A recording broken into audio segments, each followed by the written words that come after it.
साथीहरु आज हामीले तेल बिना नै यस्तो मिठो मटन करी बनाएर खायौं नि है। मैले सोचेकै थिएन कि यस्तो मिठो बन्ला भनेर। आजमा घर आउँदाखेरि खसीको मासु लिएर आउनु भएको थियो कि साथीहरु, अनि भन्नुभयो कि म तिमीलाई तेल बिना आज मासु पकाएर खुवाउँछु भनेर। अनि म त छक्कै परेको कि कहिले नखाएको न क्यारेको है, तेल बिना पनि कसरी पाक्दो रहेछ भनेर म त कसरी भनेर छक्क परिरहेको थिएँ साथीहरु। आफूलाई त परपरी भुटेको खानी बानी परेको नि त साथीहरु, अनि कस्तो बन्दो रहेछ भनेर म त कति धेरै एक्साइटेड भएर बसेको थिएँ क्या। यति बेला मलाई त्यति सन्चो पनि थिएन, अनि कसरी बनाउनु दो रहेछ भन्दै म भिडियो खिच्दै हेरिरहेको थिएँ क्या। टक्क मरमसलाहरु सबै थोक पुराएर बनाउँदाखेरि यसरी यति मिठो हुँदो रहेछ नि साथीहरु। म त पुरा औला चाटेको चाटे भएको थियो क्या। खसीको मासुमा खास भन्यो भने साथीहरु तेल राख्नै नपर्दो रहेछ कि, त्यो बोसो पग्लेर है आफै तेल निस्किने के। अझ हामीले त्यो बोसोको चिल्लो पनि बढी भएर हामीले अलिकति कचौरमा निकालेको थियौं। हाम्रो घरमा चाहिँ दही भनेपछि सबजनाको फेभरेट के, दही देख्न बित्तिकै मैले अलिकति कचौरामा लिएर खाना बसिहालेँ के। यस्तो मिठो लाग्छ नि यो गर्मीमा है, शीतल हुने क्या खाँदाखेरि पनि। यता फेरि आजको हाम्रो सेफले मासुमा मसला, खुर्सानी, गरम मसला,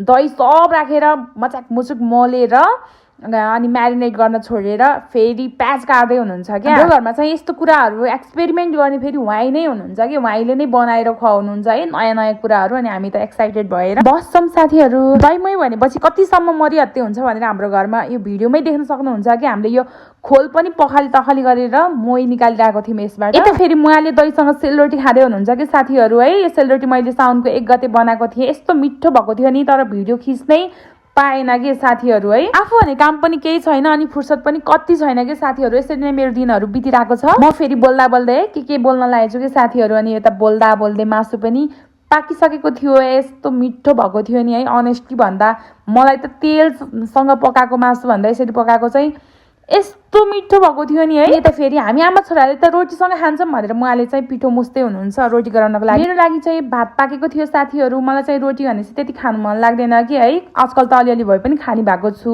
पहिला चाहिँ मैले खानै सक्ने थिएन कि यो रोटी। अनि साथीहरु भिडियोमा जे जस्तो देखे पनि मासु चाहिँ यस्तो मिठो भएको थियो नि है। पुरै फरक टेस्ट आएको थियो कि मासु चाहिँ दामी मिठो भएको थियो।